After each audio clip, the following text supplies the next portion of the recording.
নিশ্ছিদ্র নিরাপত্তায় বঙ্গভবনে উঠলেন রাষ্ট্রপতি মির্জা ফখরুল ইসলাম আলমগীর। চৌকস বাহিনীর গার্ড অব অনার প্রদান।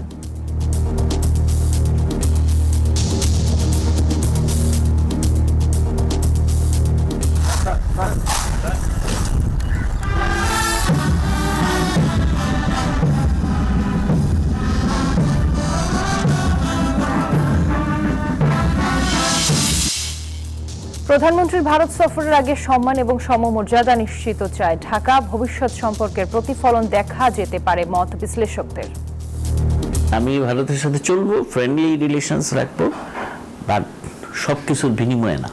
বর্তমান প্রধানমন্ত্রী জনাব তারেক রহমান ভারতের বিরোধিতা করছেন বলে আমি মনে করি না। আমি মনে করি তারা ভারতের সাথে এই আলাপটা দিতে যাচ্ছেন যে আপনারা বাংলাদেশকে সম্মান করুন। নৌ বিমান বাহিনী নির্বাচনী পরিষদ উদ্বোধন করলেন প্রধানমন্ত্রী। মেধা ও পেশাগত দক্ষতার ভিত্তিতে পদোন্নতির নির্দেশ।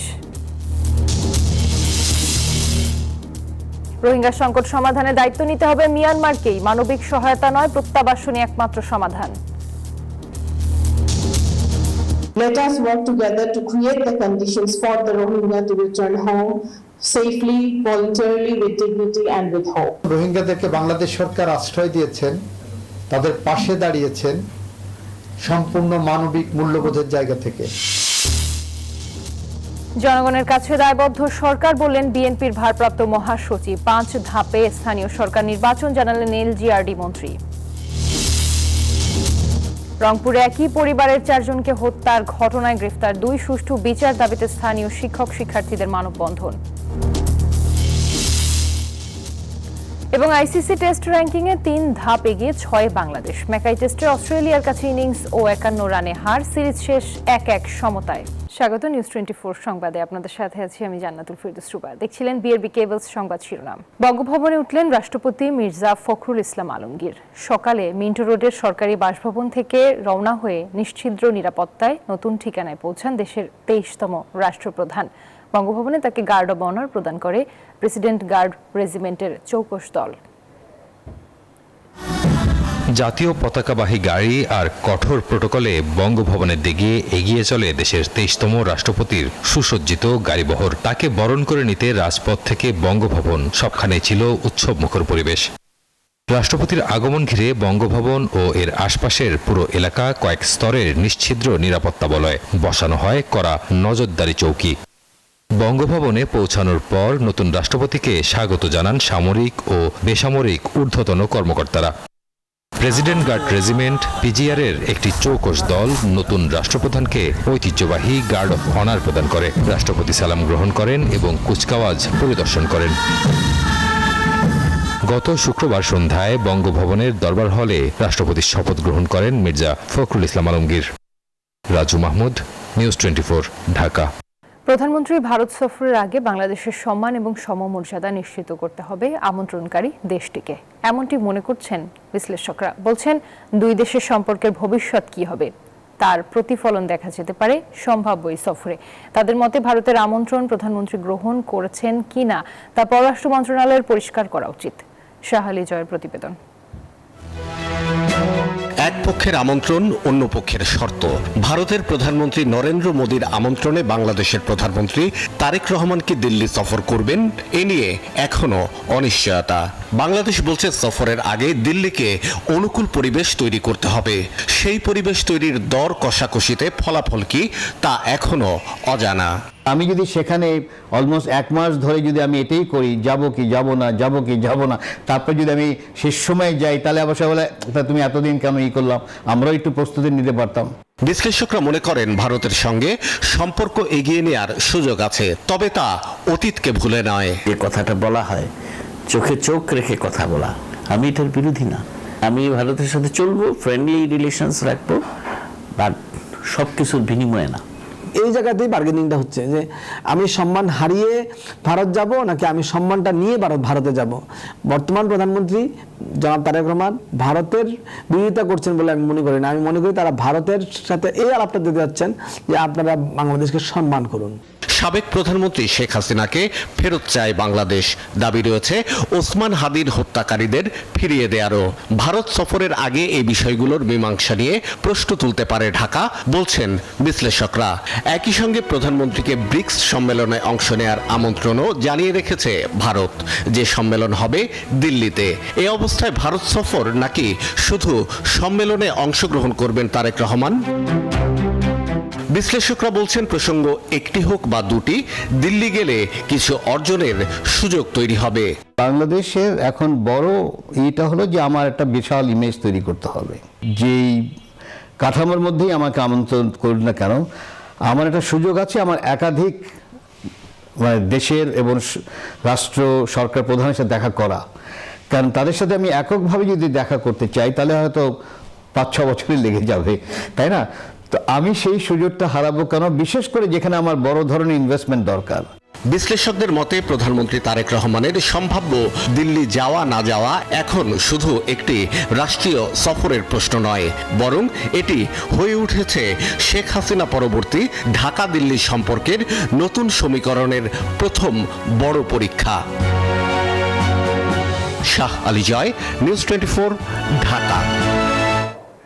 নৌ ও বিমান বাহিনী নির্বাচনী পর্ষদ 2026-এর আনুষ্ঠানিক উদ্বোধন করলেন প্রধানমন্ত্রী তারেক রহমান। নির্বাচনী পর্ষদ শুরুর আগে প্রধানমন্ত্রী তারেক রহমান নৌবাহিনী প্রধান খন্দকার মিসবাউল আজিমকে অ্যাডমিরাল ব্যাংক ব্যাজ পরিয়ে দেন।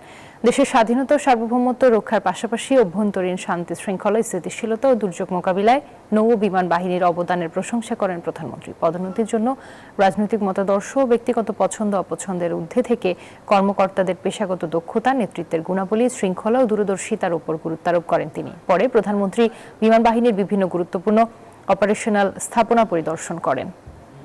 রোহিঙ্গাদের মানবাধিকার রক্ষায় মিয়ানমার সরকারকেই কার্যকর পদক্ষেপ নিতে হবে বললেন আইনমন্ত্রী আসাদুজ্জামান। সকালে জাতীয় প্রেস ক্লাবে রোহিঙ্গা সংকট, বর্তমান বাস্তবতা ও ভবিষ্যৎ করণীয় শীর্ষক সেমিনারে তিনি কথা বলেন। আইনমন্ত্রী বলেন, রোহিঙ্গা সংকট মিয়ানমারের অভ্যন্তরীণ সংকট, তবে বাংলাদেশ সরকার বিষয়টিকে মানবিক দৃষ্টিকোণ থেকে দেখছে। মানবিক বিবেচনায় সরকার রোহিঙ্গাদের বাংলাদেশে আশ্রয় দিয়েছে। রোহিঙ্গা সংকট এটা মিয়ানমারের অভ্যন্তরীণ সংকট একদিকে। এখন বলতে পারেন যে যখন এখানে ঢুকে আসছে তখন তো রোহিঙ্গার সাথে এটা আন্তর্জাতিক পর্যায়ে চলে গেছে, এটা কখনো না। কারণ রোহিঙ্গাদেরকে বাংলাদেশ সরকার আশ্রয় দিয়েছেন, তাদের পাশে দাঁড়িয়েছেন সম্পূর্ণ মানবিক মূল্যবোধের জায়গা থেকে। মানবিক সহায়তা নয়, প্রত্যাবাসনই রোহিঙ্গা সমস্যার একমাত্র সমাধান বললেন পররাষ্ট্র প্রতিমন্ত্রী শামা ওবায়েদ। সকালে রাজধানীর গুলশানে অক্সফাম ও ডিক্যাবের উদ্যোগে আয়োজিত রোহিঙ্গা সংকটের 10 বছর উপলক্ষে এক সেমিনারে কথা বলেন তিনি। প্রতিমন্ত্রী বলেন, রোহিঙ্গা সংকটের উৎপত্তি মিয়ানমারে, তাই এর টেকসই সমাধানও চূড়ান্তভাবে মিয়ানমারেই খুঁজে বের করতে হবে। তাদের ভবিষ্যতের কথা চিন্তা করে দ্রুত প্রত্যাবাসনে আন্তর্জাতিক সম্প্রদায়কে এগিয়ে আসার আহ্বান জানান তিনি। More than 1.2 million forcibly displaced Rohingyas are now sheltered in Bangladesh. Let us work together to create the conditions for the Rohingya to return home safely, voluntarily, with dignity and with hope. That is not merely a humanitarian imperative, it is a political responsibility, it is a moral responsibility, and it is a responsibility that the international community must shoulder together. নানা সংকটের মধ্যেও জনগণের প্রতি দায়বদ্ধতা ও জবাবদিহিতা নিয়ে কাজ করছে সরকার বলে জানিয়েছেন বিএনপি ভারপ্রাপ্ত মহাসচিব রুহুল কবির রিজভী। সকালে রাজধানীর জিয়া উদ্যানে শহীদ রাষ্ট্রপতি জিয়াউর রহমান ও সাবেক প্রধানমন্ত্রী বেগম খালেদা জিয়ার সমাধিতে শ্রদ্ধা নিবেদন শেষে এসব কথা বলেন তিনি। আরও জানান, যুদ্ধের কারণে জ্বালানি ও এলএনজি সরবরাহের সংকট তৈরি হয়েছে, যার প্রভাব পড়েছে গ্যাস সরবরাহ ও কলকারখানায়। এ সময় প্রধানমন্ত্রীর রাজনৈতিক উপদেষ্টা মোহাম্মদ জহির উদ্দিন স্বপন সহ নেতাকর্মীরা উপস্থিত ছিলেন। সততার সাথে, নিষ্ঠার সাথে জনগণের প্রতি প্রদত্ত ওয়াদা নির্বাচনের আগে যেটি করেছিলেন দলের চেয়ারম্যান এবং গণপ্রজাতন্ত্রী বাংলাদেশ সরকারের বর্তমানের প্রধানমন্ত্রী, সেটি সুচারুভাবে বাস্তবায়নের প্রচেষ্টা চালিয়ে যাচ্ছেন নিরন্তরভাবে, নিরলসভাবে। যথাযথ প্রক্রিয়া মেনে 5 ধাপে স্থানীয় সরকার নির্বাচন হবে জানিয়েছেন এলজিআরডি মন্ত্রী ডক্টর আব্দুল মঈন খান। সকালে সচিবালয়ে নিজের প্রথম কর্মদিবসে কথা জানান মন্ত্রী। বলেন, সরকারের নীতি অনুযায়ী স্থানীয় সরকার নির্বাচন হবে। বর্তমান সরকার মানুষের ভোটের অধিকার নিয়ে কাজ করছে জানিয়ে মন্ত্রী বলেন, জনগণের ভোটের মাধ্যমে বিএনপি সরকার নির্বাচিত হয়েছে। আগামীতে দেশের সব নির্বাচন ভোটের মাধ্যমে হবে বলেও জানান তিনি। গণতান্ত্রিক যে ব্যবস্থা,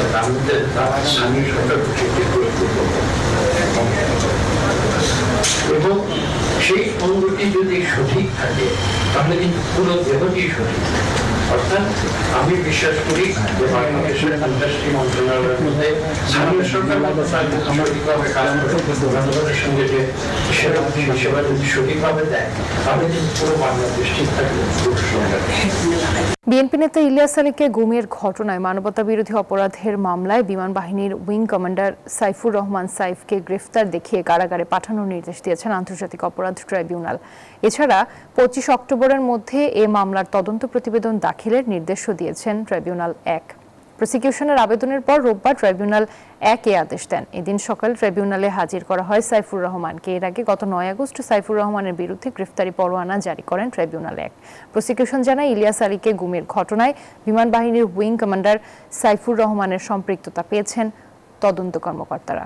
এদিকে শিক্ষক পরিবারের 4 জনকে হত্যার শাস্তির দাবিতে মানববন্ধন করেছেন শিক্ষক, শিক্ষার্থী সহ স্থানীয়রা। দুপুরে রংপুর জেলা স্কুল ও কারমাইকেল কলেজ সহ বিভিন্ন শিক্ষা প্রতিষ্ঠানের শিক্ষার্থী ও স্থানীয়রা এই মানববন্ধনে অংশ নেন। মানববন্ধনে তারা হত্যাকাণ্ডের সঙ্গে জড়িতদের দৃষ্টান্তমূলক শাস্তির দাবি জানান। এই হত্যাকাণ্ডে পুরো এলাকায় শোক ও ক্ষোভের সৃষ্টি হয়েছে। পাশাপাশি মাদকের বিরুদ্ধে ব্যবস্থা নেওয়ার দাবিও জানানো হয়। চিত্রনায়িকা পরিমণির বিলাসী গাড়ি বিতর্ক। এ যেন উদরপিণ্ডি বুদর ঘাড়ে চাপানোর এক পরিকল্পিত গল্প। এক মাশরুরকে আড়াল করতে আরেক মাশরুরের নাম। পরিমণির গাড়িকাণ্ডে কোনো কারণ ছাড়াই জড়ানো হয়েছিল সিটি ব্যাংক এমডি মাশরুর আরেফিনের নাম। কিন্তু আলোচিত সেই মাশরুর ছিলেন আওয়ামী লীগের সাবেক মন্ত্রী খন্দকার মোশাররফ হোসেনের ছেলে এবং সাইমা ওয়াজেদ পুতুলের সাবেক স্বামী খন্দকার মাশরুর হোসেন। সম্প্রতি চিত্রনায়িকা তমা মির্জার এবি ব্যাংকে যোগদান ঘিরে নতুন করে আলোচনায় পরিমণি মাশরুর বিতর্ক। উন্মোচিত হয় প্রকৃত ঘটনা। চিত্রনায়িকা পরিমণি বাংলাদেশের অভিনয় জগতের আলোচিত সমালোচিত নাম। সুন্দর চেহারা আর মিষ্টি হাসিতে মাতিয়ে রাখেন সব অনুষ্ঠান। অনেকে বলেন কেবল হাসলে নয়, কাঁদলেও নাকি অসম্ভব সুন্দর লাগে পরিমণিকে। খুব বেশি চলচ্চিত্রে অভিনয় করেননি কিংবা সুপারহিট হয়নি কোনো মুভি। তারপরও পরিমণি নামটাই যেন ভক্তকুলে ঝড় তোলে, আলোড়ন সৃষ্টি করে চারপাশে। বিতর্ক যেন পিছু ছাড়ে না পরিমণিকে। 2001 সালের জুন উত্তরা বোট ক্লাব কাণ্ডে ভীষণ আলোচনায় চিত্রনায়িকা পরিমণি। এরপরে সামনে আসে প্রায় 3.5 কোটি টাকা দামের বিলাসবহুল মাসেরাতি গাড়ি। পরিমণি কোথায় পেলেন এই গাড়ি? নিজের টাকায় কিনেছেন নাকি কেউ গিফট করেছে তাকে? এমন প্রশ্নের উত্তর খুঁজতে গিয়ে আসে একটি নাম, মাশরুর আরেফিন। সিটি ব্যাংকের তৎকালীন ব্যবস্থাপনা পরিচালক মাশরুর আরেফিনের বিরুদ্ধে অভিযোগ ওঠে পরিমণিকে নাকি তিনিই দিয়েছেন দামি গাড়িটি। তবে শুরু থেকেই অভিযোগ অস্বীকার করেন মাশরুর আরেফিন। তার দাবি পরিমণিকে তিনি কখনো দেখেননি, তার সঙ্গে কোনো পরিচয় বা যোগাযোগও নেই। আর প্রশ্ন তোলেন সে সময়ে প্রকাশিত সংবাদে থাকা শওকত রুবেল নাম নিয়ে। তার দাবি সিটি ব্যাংকের চেয়ারম্যান হিসেবে এমন কেউ ছিলেন না। 24 আগস্ট 2021 নিজেদের প্রকাশিত প্রতিবেদনের ভুল স্বীকার করে ইত্তেফাক। জানানো হয় মাশরুর আরেফিনের নাম ভুলবশত ছাপা হয়েছে। পরিমণির ঘটনার সঙ্গে তার কোনো সংশ্লিষ্টতা নেই এমনটি উল্লেখ করে দুঃখ প্রকাশ করে সংবাদ মাধ্যমটি। কিন্তু 5 বছর পর পুরনো সেই মাশরুর বিতর্কেই নতুন মোড়। সম্প্রতি চিত্রনায়িকা তমা মির্জার এবি ব্যাংকে যোগদান ঘিরে নতুন করে আলোচনায় পরিমণি মাশরুর বিতর্ক। যোগাযোগ মাধ্যমে ছড়ানো দাবি ও গোয়েন্দা সূত্রের বরাতে বলা হয়েছে আলোচিত মাশরুর আসলে ব্যাংকার মাশরুর আরেফিন নন, তিনি খন্দকার মাশরুর হোসেন মিতু, সাবেক মন্ত্রী খন্দকার মোশাররফ হোসেনের ছেলে এবং সাইমা ওয়াজেদ পুতুলের সাবেক স্বামী এই মিতু। বোট ক্লাব কাণ্ডের পর পরিমণিকে গাড়ি দেয়া প্রসঙ্গে তৎকালীন ডিবি কর্মকর্তা হারুনের বক্তব্যে নাকি ইঙ্গিত ছিল এই মাশরুর হোসেনের দিকেই। এরপর উদরপিণ্ডি চাপানো হয় বুদুর ঘাড়ে। তখনকার ডিবি প্রধানের পরিকল্পনায় সাইমা ওয়াজেদ পুতুলের সাবেক স্বামী খন্দকার মাশরুরের নামের স্থানে বসিয়ে দেওয়া হয় সিটি ব্যাংকের এমডি মাশরুর আরেফিনের নাম। সে সময় মাশরুর আরেফিনের ভাই শওকত আজিজ রাসেলের সঙ্গে হারুনের বিরোধ ছিল তুঙ্গে। ফলে আরেফিনের জড়ানোর পিছনে প্রতিশোধ কাজ করেছে বলে দাবি বিভিন্ন সূত্রের। ঘটনার আগে দুবাইয়ে পরিমণির সঙ্গে খন্দকার মাশরুর হোসেন মিতুর সাক্ষাতের আলোচনা ছড়িয়েছিল সামাজিক যোগাযোগ মাধ্যমে। বিষয়টি জানাজানি হবার পর পুতুল ও মিতুর দাম্পত্য সম্পর্কে টানাপোড়েন শুরু হয় এবং পরে তাদের বিচ্ছেদ হয় বলে দাবি করছে একাধিক সূত্র। একই নামের বিভ্রান্তিতে একজন ব্যাংক এমডির সুনাম ক্ষুণ্ণ হয়েছিল, আর প্রকৃত ব্যক্তিকে আড়াল করতেই এই নাম বদল। ফলে এখন সবকিছু দিবালোকের মতোই পরিষ্কার। একজনের দোষ আরেকজনের কাঁধে চাপাতেই পরিমণির সাথে জড়ানো হয় সিটি ব্যাংকের এমডি মাশরুর আরেফিনের নাম। Desk report, news 24। হীরা সারা বিশ্বেই দামি, দুর্লভ আর আভিজাত্যের প্রতীক, কিন্তু বাংলাদেশে সেই হীরাই মিলছে পানির দরে। 0.2 গ্রাম আসল হীরার বৈশ্বিক দাম যখন 83,000 টাকারও বেশি, ঠিক তখন বাংলাদেশে 0.4 গ্রাম ওজনের হীরার একটি নাকফুল বিক্রি হচ্ছে 5 থেকে 6,000 টাকায়। এত কম দামে মেলা সেই হীরা কি আসল নাকি অন্য কিছু? বিস্তারিত দেখুন সাজ্জাদ হোসেনের প্রতিবেদনে। বাংলাদেশে হীরার কোনো খনি নেই নিজস্ব উৎপাদনও। সরকারি তথ্য বলছে সাম্প্রতিক বছরগুলোতে জুয়েলারি খাতে বৈধ হীরা আমদানি কার্যত নেই বললেই চলে। তাহলে দেশের আনাচে কানাচে হাজারো জুয়েলারিতে প্রতিদিন বিক্রি হওয়া কোটি কোটি টাকার হীরা আসছে কোথা থেকে, আর দামই বা এত কম কিভাবে? এসব প্রশ্নের উত্তর খুঁজতেই ক্রেতা বেশে জুয়েলারিতে ঢু মারে নিউজ 24। 6,500 টাকায় কেনা হলো 0.4 গ্রাম ওজনের একটি হীরার নাকফুল। ব্যবসায়ীর দাবি আসল হীরা এটা। খাঁটি প্রমাণে ডায়মন্ড মিটার দিয়ে পরীক্ষাও করে দেখালেন তিনি। ওগুলো কি ডায়মন্ড শিওর? তাহলে একটু টেস্ট করে দেন দেখুন।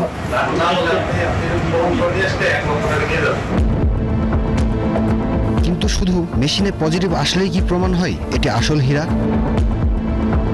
সন্দেহ কাটাতে একই নাকফুল নিয়ে যাওয়া হয় অন্য জুয়েলারিদের কাছে। এই ইনভেস্টমেন্ট আবার আসলে diamond national diamond, original diamond একটা কিনতে আপনি 20,000 টাকা লাগে। ডায়মন্ডের মধ্যে এগুলাই বিক্রি করে, যে ইউজ করে বলবেন বড় বড় দোকানে এগুলাই বিক্রি করে। অরিজিনাল তো নাই, অরিজিনাল ডায়মন্ড আপনি অরিজিনাল বলতে কি যেটা বলতেছেন এটাই আমি অরিজিনাল করে বিক্রি করতেছি। এই ব্যবসায়ীর কথাই জানা গেল ময়েসোনাইট আর হীরা একই পদার্থ নয়। তাহলে হীরা বলে বিক্রি করা ময়েসোনাইট আসলে কি সেটা জানতে চেয়েছিলাম বিশেষজ্ঞদের কাছে। এই বিশেষজ্ঞ জানালেন ময়েসোনাইট আসলে কোনো হীরা নয়, এটি সাধারণত ল্যাবে তৈরি হয়। দেখতে হীরার মতোই উজ্জ্বল, তবে দাম হীরার তুলনায় অনেক কম। এটার যে দাম সেখানে কিন্তু একটা চান্স থেকেই যায় যে এটা হয়তো আসল ডায়মন্ড নাও হতে পারে, কারণ আসল ডায়মন্ড এত কম দামে বিক্রি হওয়ার কথা না। বাইরে যেটা হয় যে it looks like diamond, but তারা বিক্রি করার সময় বলে এটা কিন্তু ডায়মন্ড না, এটা কিন্তু ময়েসোনাইট, এটা ডায়মন্ডের মতোই দেখতে। ডায়মন্ড বলে বেশি দামে বিক্রি করছি, তো সেটা হচ্ছে মানুষকে ঠকানো। আর সাধারণ ডায়মন্ড টেস্টারের কিছু ধরনের পরীক্ষায় ময়েসোনাইট হীরা হিসেবে শনাক্ত করার সুযোগ থাকে, আর এই সুযোগকে কাজে লাগিয়েই টেস্টের নামে ক্রেতাদের বিভ্রান্ত করছে অসাধু ব্যবসায়ীরা। হীরার দাম নিয়ে ক্রেতাদের হাতে ল্যাবে তৈরি পাথর ধরিয়ে দিচ্ছে তারা। সে কারণেই যে নাকফুলটি আগের দিন উচ্চ মূল্যে কেনা, একদিন পরে সেটি বিক্রয় মূল্য হয়ে গেল 4 ভাগের 1 ভাগ।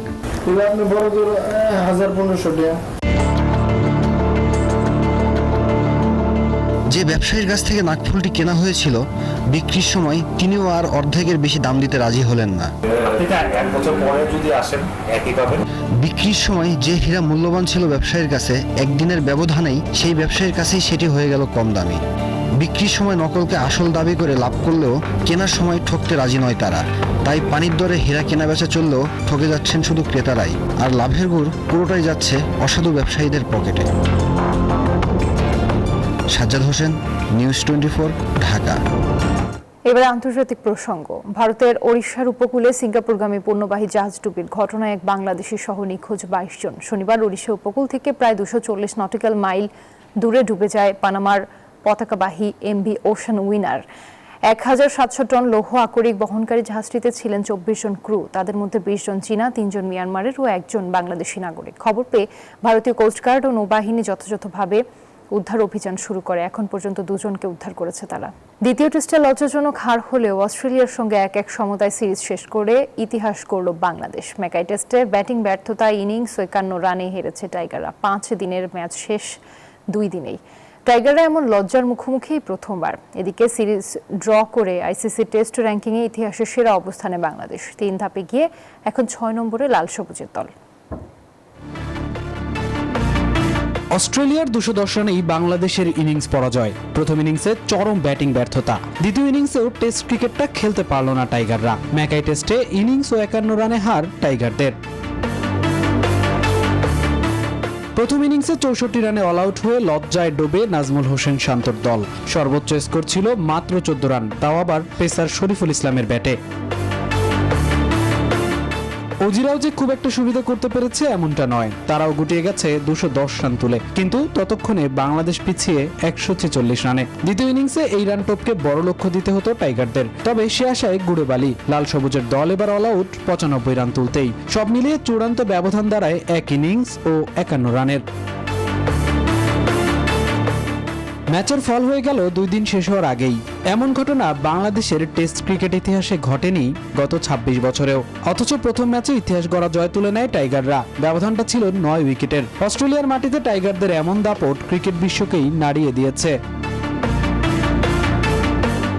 দ্বিতীয় ম্যাচে হতাশার মাঝে বড় প্রাপ্তি দুর্দান্ত বোলিংয়ে শরীফুল ইসলামের 7 উইকেট। তবে 2 টেস্ট মিলিয়ে 10 উইকেট শিকার করে ম্যাচ ও সিরিজের সেরা অজি পেসার মিচেল স্টার্ক। 2000 সালের 26 জুন টেস্ট মর্যাদা পাওয়া বাংলাদেশ দল 26 বছরে 161 ম্যাচ খেলেছে। 1 নম্বর দল অস্ট্রেলিয়ার সঙ্গে সিরিজ সমতায় শেষ করে টাইগাররা এখন ইতিহাসের সেরা অবস্থানে। 3 ধাপে গিয়ে লাল সবুজের দল উঠে গেছে 6 নম্বরে। মামুনুর রহমান, নিউজ 24। আর এই ছিল নিউজ 24 সংবাদে। এতক্ষণ সাথে থাকার জন্য ধন্যবাদ।